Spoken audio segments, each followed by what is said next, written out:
The envelope had been sitting on my workbench for 20 minutes before I opened it. I'd found it an hour earlier while clearing the top shelf of my garage, a cardboard box sealed with old duct tape, my handwriting in black marker. IP Archive Personal, 1997. I didn't even remember putting it up there. I set it down under the bare bulb, cut the tape with my utility knife, and just stood there looking at the manila envelope inside like it was something that might bite me. My name's Hank Lawson. I'm 54. I spent 29 years at Hargrove Precision Manufacturing in Tulsa, Oklahoma, chief process engineer, the guy who built the CNC toolpath system that ran every machine in every one of their 3 plants. I know what 340 MEs and aerospace contracts looks like from the inside because I helped build the process foundation that made those contracts possible. 10 days earlier, I'd been let go by email, CC'd to every manager in the building. 4:47 p.m. on a Friday. As part of our Lean Transformation Initiative, the role of Chief Process Engineer has been identified as redundant, effective immediately. We thank Hank Lawson for his contributions over the years. That was it. 29 years. 1 paragraph, no call, no meeting, no handshake. I checked the thread for an hour waiting to see if anyone would reply. Pete Stafford, my floor supervisor and friend of 20 years, a man I'd backed through 2 layoff scares and a rough divorce, nothing. Not one person hit reply. I put my phone in my pocket and walked out past the CNC units that had been running my process for over a decade. Didn't look back. Now I was standing in my garage at 9 p.m. holding a USPTO filing with my name on it. I opened the envelope slowly. The notary stamp across the flap was still clean. Toolpath optimization process for high-tolerance CNC machining. Inventor, Henry R. Lawson. Filed March 14, 1997. Status active. I set it down on the workbench and went inside to get a coffee. Gerald Hargrove hired me in the spring of 1995. I was 25. He was 43. And the company was 22 people operating out of a converted auto shop on the east side of Tulsa. He'd gotten my name through a machinist I'd worked with, called me on a Tuesday, had me on the floor by Thursday. Back then, Gerald was the first one in and the last one out. He'd walk the floor at 5:30 a.m. with a thermos and ask real questions, not manager questions, actual technical questions. Why's the feed rate set here? What happens to surface finish if we push the depth of cut another 10%? He wanted to understand the work, not just sign off on it. In those early years, I think he trusted the machines more than the spreadsheets, which made him unusual for a company owner and made the place worth showing up to. In 1997, I came to him with something I'd been developing on my own time. A toolpath optimization process, a way to sequence CNC cuts that reduce tool wear by 23% and improve tolerance consistency on complex aerospace geometries. I'd been testing it on scrap metal for months, writing notes in a spiral notebook I kept in my toolbox. Gerald looked at my documentation for about 10 minutes without saying anything. Then he looked up and said, "This is real, Hank." I told him I wanted to file a patent. He said, "Go ahead," told me we'd sort out the formal transfer to the company once things stabilized. Legal was one part-time attorney and a filing cabinet that didn't close properly. I filed it under my own name in March 1997. We ran a temporary licensing agreement starting in 2019 when a new CFO noticed the gap during an audit. That agreement expired March 31st, 2022. Nobody renewed it because nobody thought they'd need to. I wasn't going anywhere. Then Cody Hargrove sent his email. Cody was Gerald's son-in-law, married his daughter Renee 3 years back, took the Hargrove name, got handed the COO title, and then effective control of operations when Gerald's knees got bad and he moved to his ranch outside the city. 35 years old. Marketing degree. He'd never run a production floor, never debugged a tolerance issue at 2 a.m., never had a client call asking why a batch of aerospace components wasn't holding spec. What he had was Gerald's trust and a talent for sounding confident in rooms full of people who didn't know enough to question him. I'd watched him for 2 years before the email, watched him bring in a consulting firm at $400 an hour to tell him what anyone on the floor already knew. Watched him rebrand the website twice, restructure the org chart 3 times, push out 6 senior engineers in 18 months under the language of right-sissing for growth. Each time I'd told myself it wasn't my fight. I did my work. The machines ran clean. The clients were happy. Then in January, 2 months before he fired me, Cody stood up at the all-hands meeting and talked about leveraging our proprietary CNC process to accelerate our aerospace market position. Slide deck, company logo, the whole thing. He said proprietary process like he'd invented it in his garage. I was sitting in the third row. He looked right past me. I didn't say anything that day either. Told myself it was just talk, just the kind of thing executives say in front of employees. But I remembered it. I remember most things. Bolt was at the back door when I came inside. He's my black lab, 9 years old now, gray coming in around his muzzle. I let him out, stood on the back steps with my coffee, and thought about the patent envelope still sitting on the workbench. The thing about working a manufacturing floor for 3 decades is you learn patience. Not the passive kind, the kind where you're always watching, always calculating, always knowing when the conditions are right to move and when they're not. Machines don't respond to emotion. You don't force a cut when the setup isn't right. You wait, you verify, and when the moment comes, you move clean. I called Lou Okafor the next morning at 8 a.m. He's an IP attorney here in Tulsa, sharp and methodical. I'd kept his card from a manufacturing association meeting years back. The way you keep certain things without knowing exactly why, he called me back before 10. Hank, the patent is clean. Full title, no competing claims, no encumbrances. The licensing agreement, Hargrove filed in 2019, it expired March 31st, 2022. There is no renewal on file anywhere. I didn't say anything for a moment. You understand what that means, Lou said. Every process they're running. The toolpath sequencing, the tolerance protocols, the quality verification system on the aerospace line, all of it runs on your framework. They have no valid license to use any of it, haven't had one for over 2 years. All 4 plants, I asked. Every machine that runs your process. Which from what you've described is all of them. I thanked him and told him I'd be in touch. I spent 3 days thinking before I called Lou back. Not because I was uncertain. Because I've learned that the difference between a good decision and a great one is usually just the time you take to look at it from every angle before you move. I'd made fast decisions before in my life, and most of the ones I regretted were fast. So I took my time, took Bolt on longer walks than usual, fixed a section of fence in the backyard that had been leaning since spring, sat on the back steps in the evenings with coffee, and just let it sit. What I kept coming back to wasn't the money. It wasn't even the job. It was that all-hands meeting in January. Cody standing up there in front of 200 employees talking about our proprietary process with the company logo behind him, saying it like it was something Hargrove had built, something the company owned, something he was responsible for. I'd built that process in a notebook in my own garage in 1996. I tested it on scrap on my own time before I ever brought it to Gerald. I'd spent the better part of a year refining it, and then I'd handed it to a company that grew from 8 MAers to $140 and $40 in revenue, partly on the back of what it made possible. And Cody Hargrove, who had never set foot on a production floor before his father-in-law handed him a title, had stood up in front of everyone and claimed it. I called Lou on a Thursday morning. "I want to move," I said. "How wide?" he asked. I told him about the Boeing contract, 18 EP, aerospace structural components, 3-year deal. Cody had been working it for 8 months.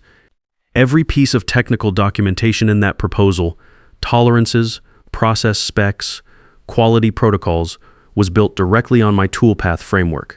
I knew because Pete had sent me a copy of the technical summary 2 weeks before the email, asking me to review it before they submitted. Then I told Lou about the other 3 clients: Vance Aerodynamics, Ridgeline Components, Stratford Aerospace Systems, all running active contracts that used the same process. All contracts where Hargrove had represented the toolpath system as their own proprietary technology. Lou was quiet for a moment. I could hear him writing. "Total value," he asked. "Boeing is 18 9-ard BRG. The other 3 together are around 33 9-ard BRG. Call it 51 millumar monleverulmaj monmart drondry. 50 tight stored known at remiges for desist quad and ward to we'd call it 51 were not filing suit, we're sending notice." Cease and desist to the clients directly, not to Hargrove. The clients need to know they're operating under contracts that reference IP their vendor doesn't legally own. What they do with that information is up to them. "I understand," I said. "Once those letters go out, this moves fast. You ready for that?" I looked out the kitchen window at the backyard. Bolt was asleep in the sun next to the fence I just fixed. "Send them," I said. Lou sent the letters on a Thursday morning. Certified mail and email with read receipt, simultaneous. Diane Forsyth at Boeing Procurement. Legal departments at Vance, Ridgeline, and Stratford. Each letter was clean and factual: patent number, expiration date of the licensing agreement, and the specific language in each company's active contract where Hargrove had represented the process as their own proprietary technology. I didn't tell anyone, went about my week, took Bolt to the vet for his annual checkup, replaced a faucet in the kitchen that had been dripping for 2 months. Drank my coffee. Pete texted me Friday afternoon. "You doing okay? Feels weird here without you." "I'm fine." I texted back. "How's the Boeing prep going? Printing final brochures today. Cody's got a whole rollout plan for next week." Big internal announcement. The works. I read it and set the phone down. Saturday was quiet. Sunday was quiet. I mowed the lawn and watched a game and went to bed early. Monday morning, I made coffee at 6 a.m. and sat at the kitchen table and waited. Pete called at 9:17. He didn't say hello, just, "Hank, what did you do? What happened?" I said, though I already knew roughly. "Boeing called Cody this morning. The contract's frozen." Something about an IP dispute. A pause. Legal is losing their minds. Cody's been in his office with the door closed since 8:30. "I've never seen him like this. Tell me exactly," I said. Pete lowered his voice. He'd clearly stepped away from his workstation. Boeing's procurement manager, Forsyth, she called before Cody even got in. Left a message. When he called her back, she told him the contract was on hold pending IP ownership verification. She said they'd received a legal notice regarding the CNC process referenced in Hargrove's technical proposal. They needed documentation proving Hargrove held valid licensing rights. 72 hours. I didn't say anything. Then Vance called, Pete continued. Then Ridgeline. Stratford sent a formal letter to the CFO directly. He stopped. "Hank, that's every aerospace client we have." "I know," I said. A long silence. "Is it true?" "The patent's still yours?" "Always was," I said. Nobody ever finished the transfer. Pete didn't say anything for a few seconds. When he spoke again, his voice was quieter. Legal pulled the file. The licensing agreement expired in 2022. "There's a note in the margin that says renewal pending. Coordinate with H. Lawson." He paused. "H. Lawson doesn't work here anymore." "No," I said. "He doesn't." I heard Pete exhale slowly. "What happens now? Now they figure out what they've got," I said. "I'll be in touch." I hung up and poured a second coffee. By noon, I had the full picture through 2 separate sources inside the building. Cody had called an emergency meeting with legal and the CFO at 10 a.m. The CFO had apparently pulled a 2023 internal audit report that flagged the licensing gap and recommended renewal. The flag had been tabled twice, both times under Cody's watch. Legal's memo landed on Cody's desk at 2 p.m. 4 pages.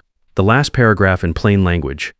Hargrove Precision currently holds no valid licensing rights to the toolpath optimization process underlying all active aerospace contracts. Continued performance under these contracts constitutes patent infringement. Recommended action: suspend all contract activities and initiate immediate contact with the patent holder. I was told Cody read it 3 times. Then he asked his assistant to find Gerald Hargrove's personal number. Gerald called me that evening at 7:15. I was sitting on the back steps. Bolt was patrolling the far end of the yard. I let it ring twice. Then I picked up. Hank, Gerald, a silence. Not awkward, the kind that happens between 2 people who've known each other a long time and are both choosing their words carefully. "Diane Forsyth called me directly," he said. "She had my personal number from years back when I was still running things. I figured she might," I said. "The patent. It's still in your name. It always was. We just never finished the paperwork." I heard him exhale, not angry, more like a man who just realized something had been sitting wrong for a long time and he hadn't noticed until now. I thought legal handled it years ago. After the Series A. Legal was going to handle it, I said. Then the CFO changed. Then the office manager who tracked that stuff left. Then nobody was watching the file anymore. I mentioned it twice over the years. Both times it got tabled. "You should have pushed harder," he said. "Maybe," I said. "But I trusted the place. I trusted you." He went quiet again. Gerald had never been a man who talked to fill silence, which was one of the things I'd always respected about him. When he didn't have anything to say, he didn't say anything. "The Boeing deal," he finally said, "the other contracts." Cody didn't know about the gap. Cody knew enough to put proprietary process on every piece of marketing material for 3 years. I said. He stood up in front of the whole company in January and claimed it in front of 200 people. He just didn't know whose process it actually was. A long pause. That's fair, Gerald said quietly. It wasn't something I expected him to say. Gerald had always been straight, even when it was uncomfortable for him. That much hadn't changed. What do you want, Hank? I'll send you something tomorrow morning, I said. Read it before you talk to anyone else. Before you talk to Cody, he said he would. I believed him. I went inside and sat at the kitchen table and wrote out the terms by hand first, the way I always work through things that matter on paper, in my own handwriting where I can see it. Then I typed it clean and printed 2 copies. 1 page, no legal language, no preamble, full licensing agreement for continued use of the toolpath optimization process. 2.1 IM upfront, 14% royalties on all contracts utilizing the process, retroactive from April 1st, 2022 through present, then ongoing. Based on Lou's calculation of contract volume over that period, the retroactive amount came to roughly $390,000 on top of the upfront. Director of Engineering reporting directly to Gerald Hargrove, full technical veto authority on all process and manufacturing decisions. Cody Hargrove, removed from all operations and engineering oversight. Reassigned to marketing with no operational authority. All technical documentation, client proposals, marketing materials, and contract filings to credit Henry R. Lawson as inventor and developer of the toolpath optimization process. Boeing contract and all suspended client contracts to resume under new licensing terms. With my signature on the engineering documentation, I folded both copies and put them in a plain white envelope. No letterhead. Sealed it and set it on the kitchen counter next to my keys. Then I went to bed. Slept better than I had in 2 weeks. Gerald showed up at my house the next morning at 6:50. I was on my second coffee when I saw his truck pull into the driveway. No call ahead, no text, just his truck, the same one he'd driven for years, a little more road-worn than I remembered. I watched him through the kitchen window for a moment before I went to the door. He was sitting behind the wheel for about 30 seconds before he got out. When he finally came up the porch steps, he was holding his hat in both hands, the way men do when they know they're on the wrong side of something, and they're not pretending otherwise. I opened the screen door, didn't say anything, just handed him the envelope. He opened it standing there on the porch, read it all the way through without speaking. When he finished, he folded it once, carefully, and slid it into his jacket pocket. The retroactive royalties, he said. That's going to be a significant number on top of the upfront. Lou calculated it off your contract filings. It's accurate. He nodded slowly, looking out toward the street. Cody's not going to take the reassignment well. Renee's not going to take it well either. I understand that, I said, but that's not my condition to adjust. He looked at me then. Direct the way he'd always looked at people when he was being straight with them. No, he said, it's not. He paused. Everything here is fair, Hank. More than fair given what happened. I know, I said. We shook hands on the porch, firm, no extra words. He put his hat back on and walked to his truck. I stood there until he pulled out of the driveway, then went inside and refilled my coffee. Lou called me at noon. Terms accepted, he said. All of them. No revisions, no counter-proposals. Paperwork will be ready by end of week, I said thanks and hung up. Then I called Diane Forsyth at Boeing. Introduced myself, explained the situation directly, who I was, what the patent covered, what the new licensing arrangement would look like, and what the timeline was for getting their contract back on track. She listened without interrupting, asked 3 precise questions. I gave her 3 precise answers. At the end, she said, Mr. Lawson, I appreciate you handling this professionally. We'd like to move forward as soon as the documentation is in order. It'll be in order by Friday, I said. Then we'll be ready Monday. I thanked her and hung up. Vance, Ridgeline, and Stratford followed within the week, once the new licensing paperwork cleared their legal teams. All 4 clients back on track. All 4 contracts running under documentation that now carried my name where it should have been all along. The following Monday, I drove back to Hargrove. Same parking lot, same F-150 with 180,000 miles on it. I pulled into the director of engineering spot. There was already a placard. Gerald must have had it done over the weekend, which told me something about where his head was. Pete was waiting by the entrance with 2 coffees. He handed me one without a word. Black, no sugar. 20 years, and he still remembered. I walked through the front office past the receptionist who gave me a nod like I'd never left. past the conference rooms where Cody used to hold his strategy sessions, and went straight to the production floor. I always start there, always will, stood at the entrance for a minute just listening. 3 CNC units, running the morning cycle, the rhythm of it exactly the same as it had been for 15 years. Tolerances dialed in, feed rates where I'd set them. The floor clean the way a serious operation keeps its floor clean. Nobody had changed anything. They never do, because they can't. You can change who's on the org chart. You can print new business cards and rebrand the website and bring in consultants who charge more per hour than a machinist makes in a week. But you can't change what actually makes the machines run right. That knowledge lives in the work itself, and the work doesn't care whose name is on the door. Pete came up beside me. We stood there together for a moment without talking. "Good to have you back," he finally said. "Good to be back," I said, and I meant it.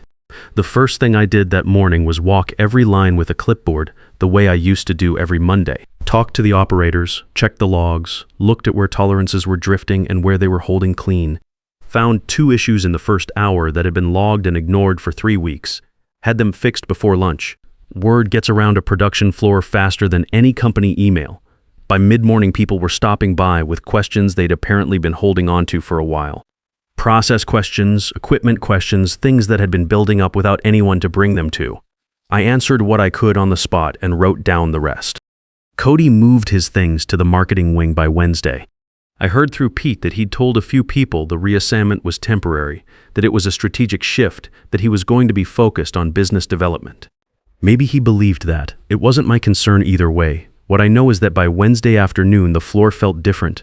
Not because anything dramatic had happened, just because the people running the machines knew that whoever was making decisions about those machines actually understood them. That matters more than most executives think it does. The Boeing contract finalized on Thursday. Diane Forsyth's team sent over the paperwork at 10 a.m. I reviewed it personally, made 2 small corrections to the technical specifications section, and signed it before noon. My signature, my name, on a contract built on a process I'd developed in my own garage 27 years earlier. I didn't make a thing of it, just signed it, scanned it, sent it back. Lou called that afternoon to confirm the upfront payment had cleared and the royalty structure was on file. Clean, documented, no ambiguity. Every contract going forward, every renewal, every new client engagement that used the toolpath process, 14% comes back to me. Not as a courtesy, as a legal obligation. That evening I stayed late on the floor, the way I used to when something needed doing. Not because anyone asked me to, just because there was a calibration issue on the number 2 unit that I wanted to sort out myself before the morning shift came in. Took about an hour. Fixed it clean. I locked up, walked to my truck, drove home. Bolt was at the door. Fed him, let him out, stood on the back steps with the last of my coffee and listened to the neighborhood go quiet. There's a corner of my office now where Bolt sleeps when he comes in with me. Right next to the filing cabinet where I keep the original patent envelope. The manila one with the notary stamp, still in the cardboard box with my handwriting on the side. I don't need to look at it. I just like knowing it's there. Some guys get pushed out after 30 years and they go quiet. I understand that. Fighting takes something out of you, and not everyone has the reserves for it. There's no shame in walking away clean. But here's what I'd say to any man who's been where I was. Sitting in a parking lot at Fort 47 on a Friday afternoon, reading a 2-sentence email that erased 3 decades of work. Before you walk away, check what you actually own, not what they told you, not what you assumed. What the paperwork says, what the filings show, what your name is still on. Somewhere in a box in your garage or a drawer you haven't opened in years, there may be something that belongs to you that someone else has been using like it was theirs. They count on you not looking. They count on you being too tired or too decent or too far past it to dig around in old files. Don't give them that. The work you built is still the work you built. That doesn't expire.